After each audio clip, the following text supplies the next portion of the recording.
hakuna na komanda mali wote wanajificha hapa. Unasikia adui iko hapa karibu.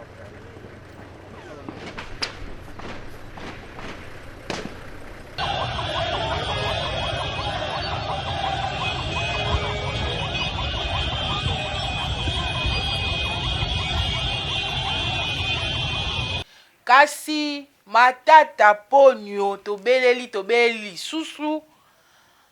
mbongo ya ba stade ozwa esengeli ozongisa.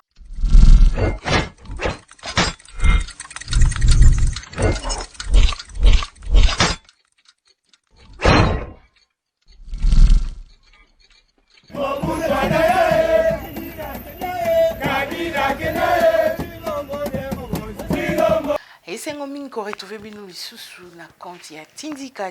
télévision chaîne idéale de Bouyebi ememelaka bino ba actualité na tango o esengeli nde lobaka toujours kimia et régner partout na mabota na bino. Bon début ya week-end partout bozwami. Un grand merci à mon boss Rifin Kisombe elongo na papi Kelly kasi na mokolo ya lelo toye pona ko apporter éclairage sur ba question d'actualité à la République démocratique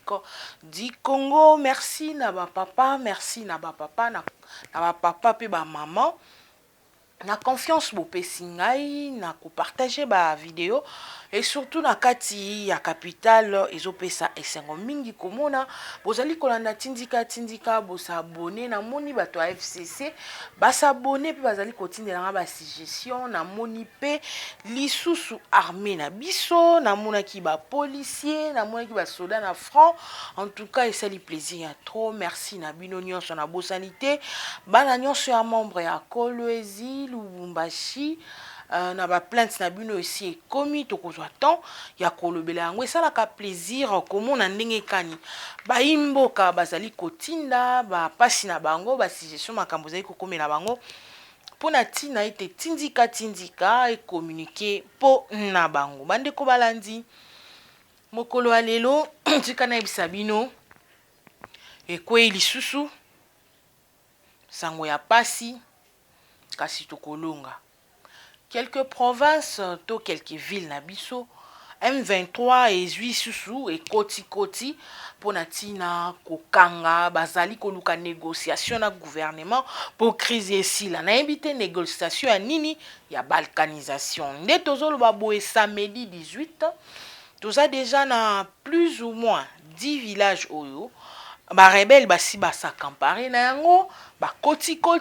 bakangi yango na nzombo pe basali déclaration na bango batindi yango na ba réseaux sociaux. En général abi nde nazoloba boye kozwa déjà déclaration na bango batindi otie yango ba imboka batanga lolengi kandi ba M23 bakomi que bazozela ba négociation na gouvernement en place pour na tina ite crise wana et si la mais nazoka mo négociation ni tokoluka biso na bino toyebi déjà ba frontière ba limite na biso Congo eza na ba limite na ye frontière eza na ba Codeco ba force wana nyoso bosangani bozoluka nini bozoluka bozwa mabele na biso ekoma ya bino bo exploiter ba matière première ezali na kati mais eloko ya bino te bosali lango structure bosali ba renfort pona tina kobebisa baninga eza kitoko te komona lolenge kani multiplication ya ba soutenance ya ba pays voisins ko renforcer M23 pona tina kobundisa Congo ezokamwisa biso tout ça le quoi nayebi que bantu mingi bakomelaki ngai koloba ete mama Irène botie Poutine boyena boy déjà ba négociation pe ba démarche eza en cours mwana mboka Félix Antoine Tshisekedi akokende koluka ba renfort tikuna po basunga RDC po tomoni bango nyonso basangeli biso toza biso moko contre bango nyonso mais nzambe na kati na biso tozomona FARDC azosala toujours makasi pona kolongisa ekolo mais bango bazali kozwa renfort même ya bamboka ya libanda po ba renforcer ba ko neutraliser biso ne toujours plus de 10 villages oyo M23 asili kokanga kasi na iliki to banga te to paniquer te to ko récupérer bamboka wana bandeko balandi ekweyaki mpe lisusu soldat na biso oyo lelo tozobenga ye héros soldat oyo na mikolo eleki lobi parce que topesaka bino ba information ya pembeni ya kala te. Lobi akendaki na zone neutre oyo babengaka frontière ya biso na Rwanda, précisément mboka ezali pembeni ezali Gisenyi. Nde policier wana azali na zone neutre ayoki ba Rwandais bazali kofinga ye na mongongo makasi koloba mabe likolo ekolo Congo na ba marchando basombaka biloko na pembeni wana bazali koapuye ye koyoka biloko ya boye. Yoka ndenge bazo finga Congo, yoka ndenge bazo maltraiter même ba femme commerçante bazo sumba biloko wana po baza ba congolaise te soldat na biso alobi non na kotika boye te. Eza likambo ya makila, eza likambo ya mboka, en tout cas beba kaka. Nda fongoli masasi a tiré sur 2 soldats rwandais et quelques marchands bateau basaki pembeni wana ou esali moi ba mort ebele tokotanga nombre nango te pamba te jusque là chiffre exact et communauté abomi bango na ngambo ba Rwandais pe babomi soldat na biso wana akufi sur les champs. Tango akufi comme ezalaki zone neutre population ayoki son tout ayen batala nini nde likambo ekomi bongo ba rapatrier bazwi nzoto ya soldat na biso bakoti nango na Congo lisango etamboli batie na corbillard bayena koyemba banzembo balobi asali penza bien akufi pona ekolo azali héros national. Tozwana no vidéo oyo ya mwa muke extrait oyo puto zonga pona ko continuer analyse na biso. C'est parti.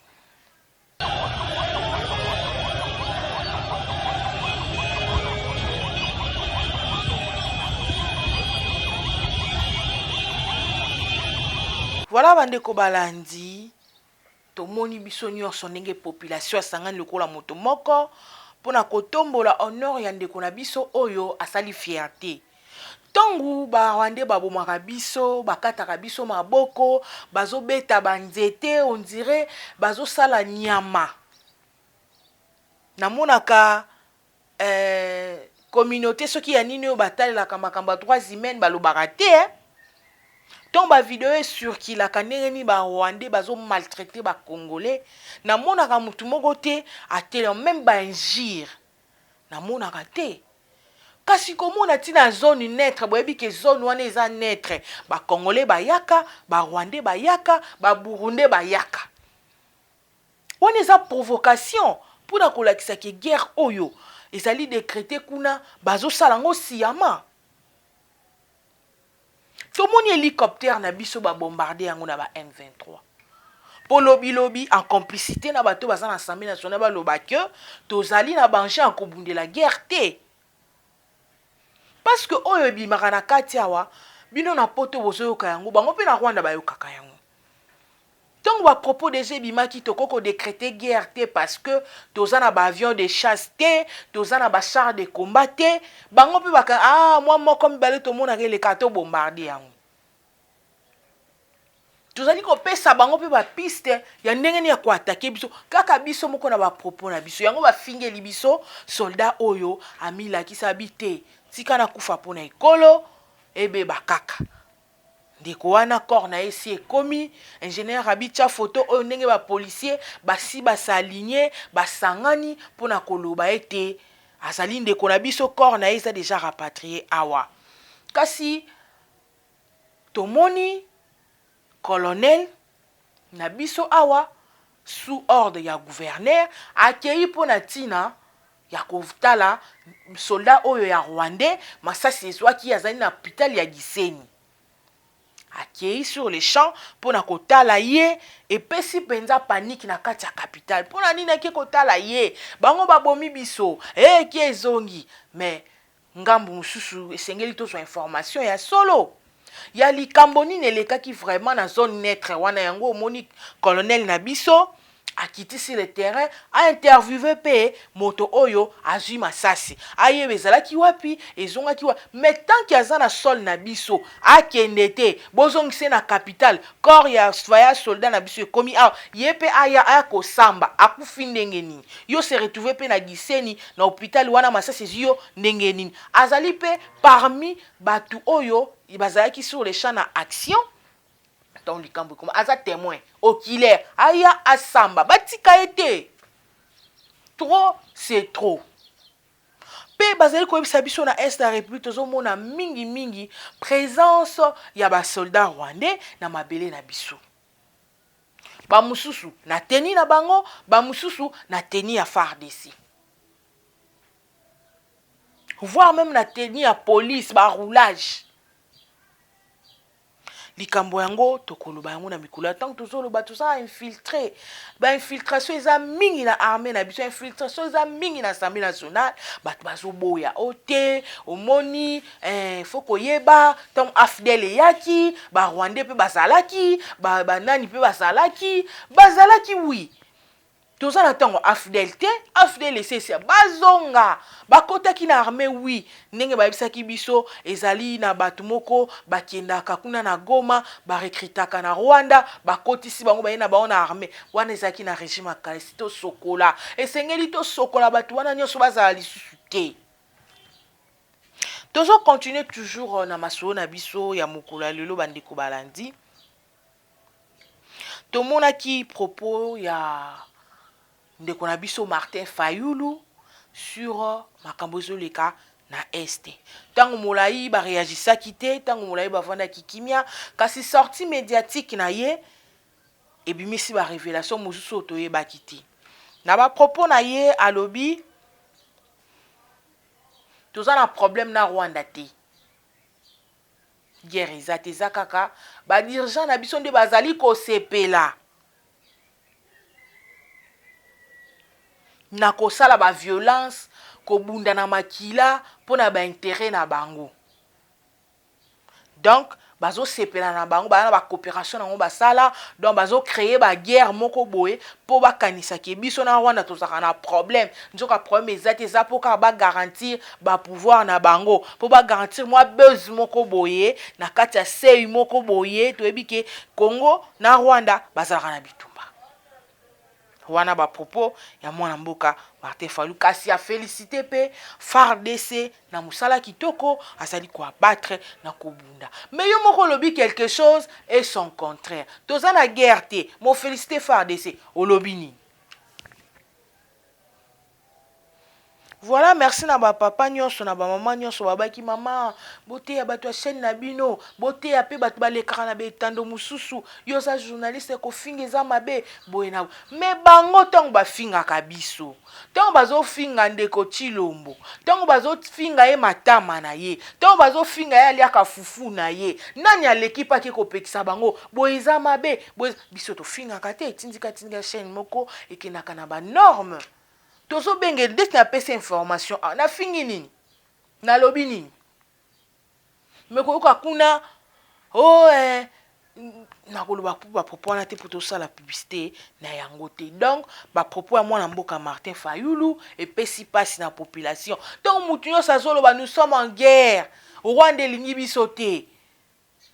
bao bunda wana oyo ayaki abomi soldat congolais azali dirigeant to azali soldat azali population ba femme commerçante wana bakufi baza ba dirigeant donc bazo finga soldat na biso na complicité na ba soldat na bango baza ba dirigeant nani atindi bango ba dirigeant ezali mboka na mboka biso peso to moni rwandais awa en tout cas pesi passe na moni vidéo ya ndeko wana congolais ya este ndenge ba betie na ndenge osakante ba kantie rwandais morphologie pezo kosa esenge to landela avant ndaka wapi aza mwana nani papa nani abotami awa to te mais ndeko na ba betie bon eza faute ya bandeko te eza faute po morphologie na yo ezali lokola ya ba rwandais mais yi kaka piko babomi yo te moi pote eza moi makasi metia moi pipi moi alcool ça va aller bandeko balandi makambo toyebisaka bino eza poto sangana lokola moto moko to bundela mboka ekolo Congo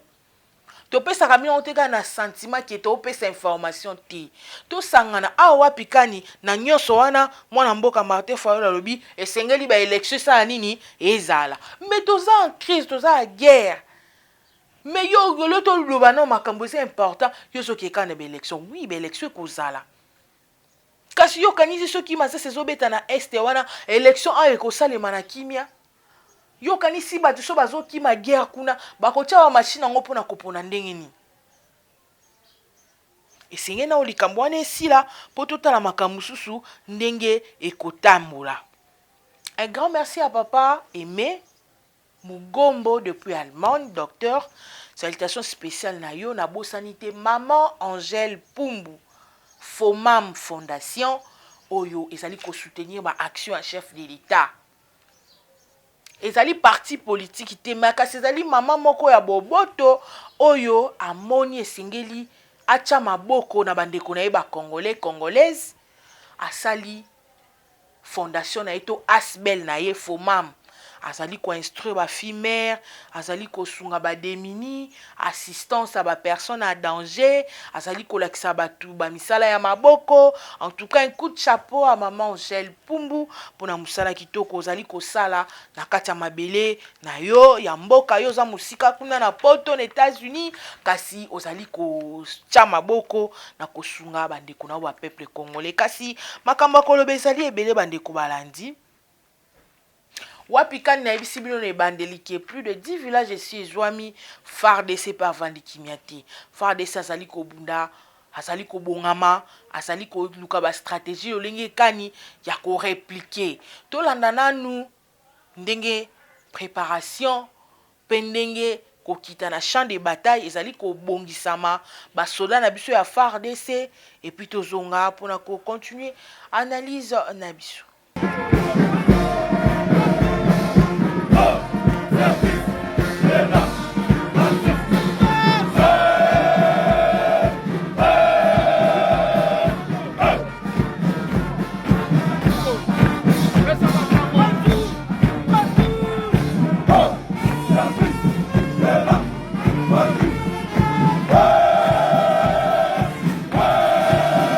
Voilà, merci ingénieur Abi, merci ingénieur Biou.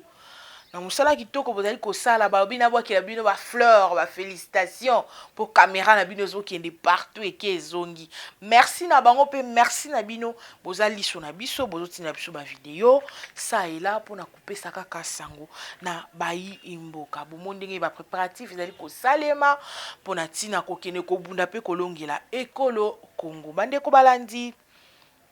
invalidation il y a 5 députés oyo balongola ki na mikolo eleki ezo continuer kosala rage na kati ya capitale na point oyo nde tokochute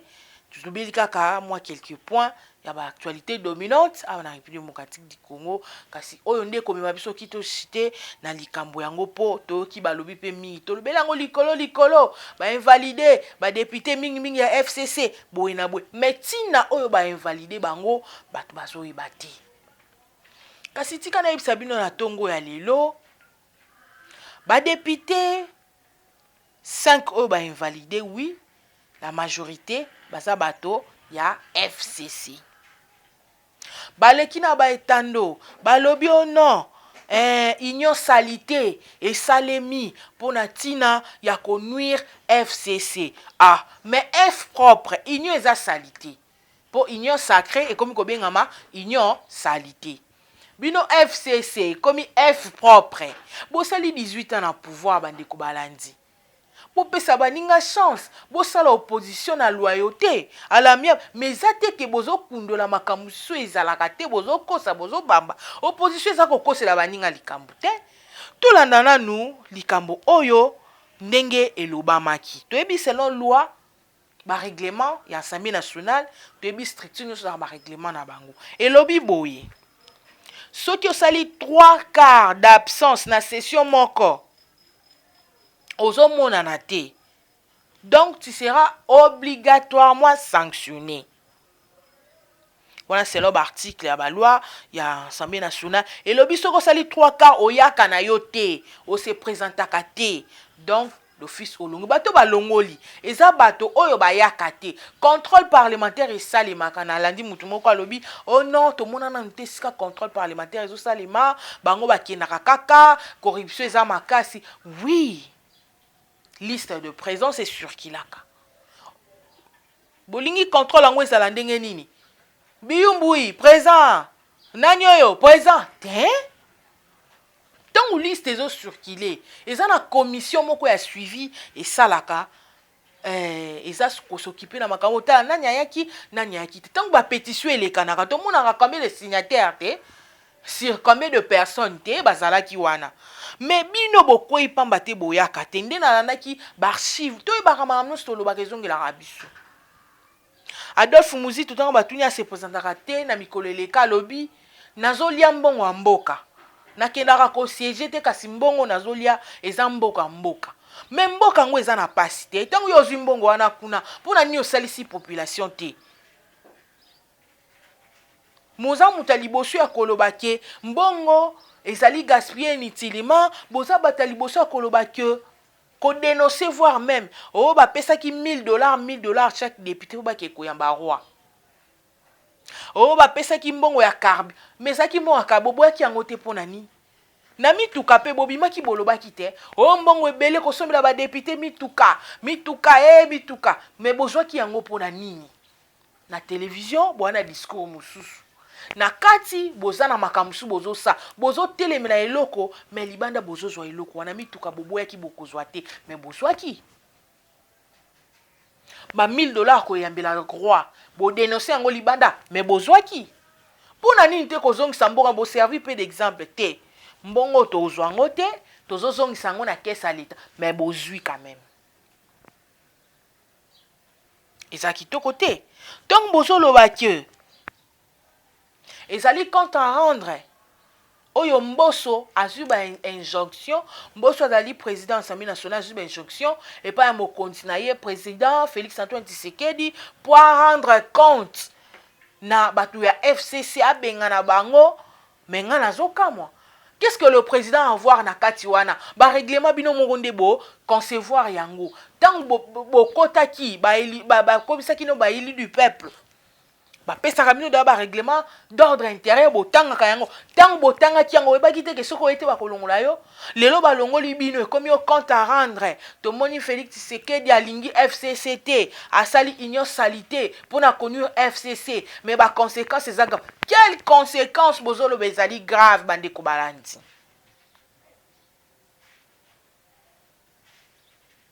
Bolobi wa conséquences ezali grave na jour proche à venir boko mana betando boko loba toyebi déjà bloki kadena ne sekweya tokoloba ba accord to sala o Félix asala na Kabila tokoloba mais banda pe banda koloba boyela biso yango pe nanu te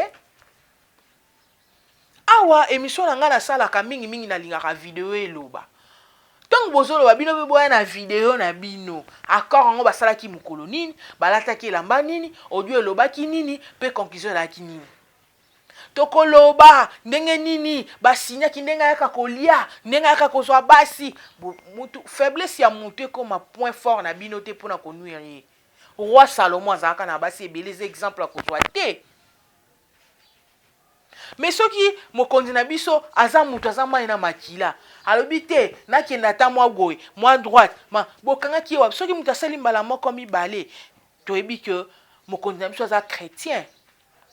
asambelaka koza akwei mateli basengi bolimbisa nzambe na etoleka mais bino bokomisi yango point moko ya ndenge ayaka kozwa basi na kinga kati asalaka ba 3 jours ba 4 mais bokangelaka biso photo te bolakisa biso ke yeyo kingani tozwa pona te totombola yango bolakisa biso bakoro bolobaka basali na ndeko Kabila bokomi deya na opposition te biso na bino tout ça sika moko te bobimisa ba preuve wana o ba conséquences ekozala grave d'ailleurs kutu bazokende tombola suli kambo ram mbongo ram azongisela biso ram wana bandeko mais ram ese sila te série ya Kabila toanda ofuta ba TVA toanda ofuta ba frais kimbuta toanda ofuta biloko moko ezanga kutu mutu na makolo na ba aéroport na ba école na ba hôpitaux tono futa yango bazongisela biso pe mbongo ya TVA kasi. Qu'est-ce qui prouve que TVA est na caisse ya l'État? Pour caisse ya l'État bakuta yango mbongo ya moke grâce ya gouvernement au 3 ans ya pamba mbongo esi mati. Ce qui réellement TVA bano ke na caisse ya l'État. Mais qu'est-ce qu'on est en État où est to kutela ki yango te? Bazongisa mbongo ya RAM, bino pe bozongisa biso mbongo ya TVA. Partenariat gagnant-gagnant. Oche toche. Tozongisi mbongo ya RAM, bozongisi mbongo ya TVA. Ezo pesa pasi population za na kaka victime ya pamba. Tozo kufa pamba eloko tolie te mafuta ngulu na munoko. Basi basela biso brillant, mutatie brillant tie mara muteke sopani ti koto o tala lia kingulu. Population azo souffrir, mokonzi mboka za conscient, malgré bongisa ba secteur mususu, po secteur mususu comme malamu. Tu baki biso soki ba masangu bani lezo utakamine lezo utabumba lezo utabukanga lonzo. Likambo wana na tolobeli yango te biloko bazo lona eza na bato bazo saboter pour biso tozwa biloko wana te population continue ko souffrir, tant population ko souffrir makasi akozwa temps ko sanza mokonzi na ye. Bande ko balandi makambo ya boye tozo loba population akoloba pe to na ye na sima. Mais tant azui motema komisi monene, azui motema vimbisi alobi te na sere sentir moto na moni akobongisela biso mboka tokolia tokomela tokobwaka misusu na fulu. Déjà ba discours ese tambola tant komona IGF alobi ke Kongo ya lelo kozala ndenge mona Kongo ya lobi te. Kongo ya lelo eza pasi mais lobi tokosepela po mate bazobongisa nzela po lobi to sepela. Population azo souffrir oui nazo beta cete population azo souffrir. Tant population azo souffrir wana akangika motema ebi ke lobi ko sepela. Et sengel no to bongisa makambo ezo simbate na différents secteurs. Mokonzi aza ye moko akende gauche akende lutundu la ministre na biso tozo zela pe ba explication jusque là to moni na nous clarté. Tozo zela. Yo ministre affaires étrangères, Moussa no ezomona na te, nyoso basalela yo, ke zongi. Déclaration mon côté. Yango ezo pesa bata FCCP courage ya koloba na biso boy. A prometa ki ba soldat abando pesa bango $400 na ba policier. Wapi $400 alaka ki bon. Wapi mbongo nga opesa bango $400. Mama meto chamu noko wapi mbongo ba pesi ozo bima na po ke yamba rwa basuwa bazwa ba pesa moke ndeke atonga kazala na ye moke régulation mais ba kobi déjà kozwa mbongo na banque te et ça déjà pas moko ya makasi ça amélioration wapi kani soda bande kozwa mbongo na maboko ya mutu bakati pe ba pesa ye na to ya 90 mwana soda azalaki shege na nzela koyiba kobeta kobotola. Soda kaka teme bana bino ba otanga classe ofele moke ezaka te politique eza likambo moko ya kokena ngo malembe bien sûr makambo ngo ba négativité ze ebele mais elike na kolo ekosimba FCC botika ba grimace wana ba corte koloba boy na boy loko ba bengani batina biso FCC bazela ba conséquences kutu TVA na biso bazongisa nyoso wana eza nil et sans effet. Bayaka na bango te bakotaka session te c'est normal. Mboso alobi akaka bango nde atali alobaka ko citer bato baza na complicité na guerre à est atangela biso bakom. So batangi yo mto oleka na TV na bandi ko tanga nanu yo moko. Bakoselinga makamo oko wangana. Président Mboso en tout cas toza de père na bango tanga bakombo wana. Po kobomba pe lekati. Tangela biso kingani comme ça bazanga mapapu ya koloba. Merci na initiative pe président Assemblée nationale azui ya kosala marche moko ba élu du peuple ba soutenir FARDC ba kobima na nzela sitini kozala ezalaki mokolo ya lelo le 18 kasi ba reporter yango na samedi oyo ekoya. Tokozala wana tokolakisa bino ndenge nini ekosala pe mwa mbongo moko boye 2 millions de dollars oyo ba louer pour na ko soutenir ba soldats na biso na front mais kaska bango balobi eza moke mbongo bapesaka chaque mission ko calculer 1000 dollars chaque député fois nini ko pesa ka 2 millions moke bongo mais ça déjà pas te à part ba salaire na bango à part makambo za ba si bango lisu esunga bango to ko senga pe wo matisa mwa moke potalaka ba soda ko bundeza nzaka te bandeko balandi ngana oso toki kaka to coucher tina ba chambre to kotibana mais bato bazo ninga baki na front to wana ye pas zo répliquer bazo mériter beaucoup de respect en tout cas coup de chapeau na FARDC na biso toza elongo boza ba vaero boza bato makasi na ebike ba qualifier mutu kaka héros soki akufi mais biso de vos vivants to lobi boza ba héros po bo bundela mboka pe mboka ezo ba résultat kitoko bande ko balandi na lobi mwa mingi kasi esengeli to retenir kaka ki sans Bunagana Congo eza sous Congo te sans Goma Congo eza sous Congo te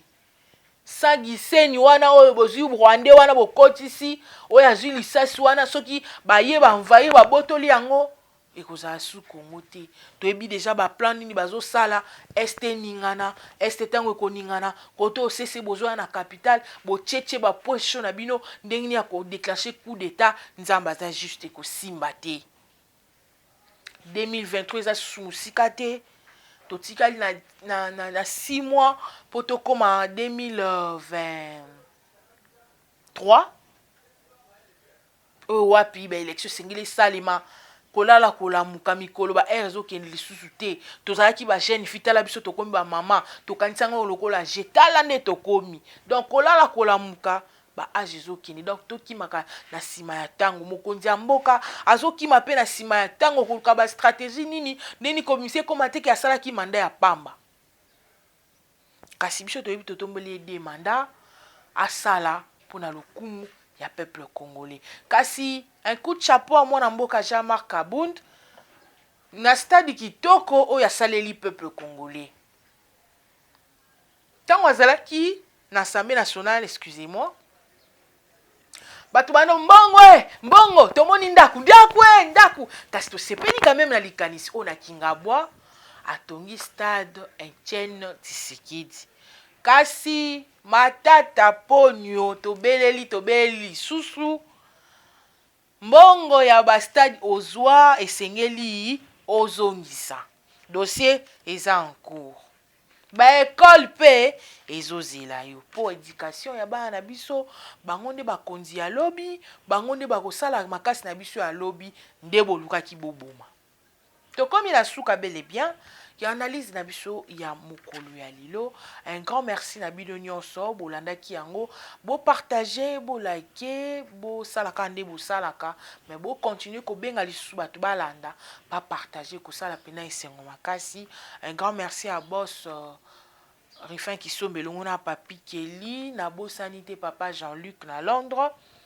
tikana pesa merci na maman Angèle Pumbu Fondation Fomam na sima caméra tozalaki na biumbu na montage Rabi Matondo pona mokola lelo tosuki awa tokutana na mikoleko ya bye bye.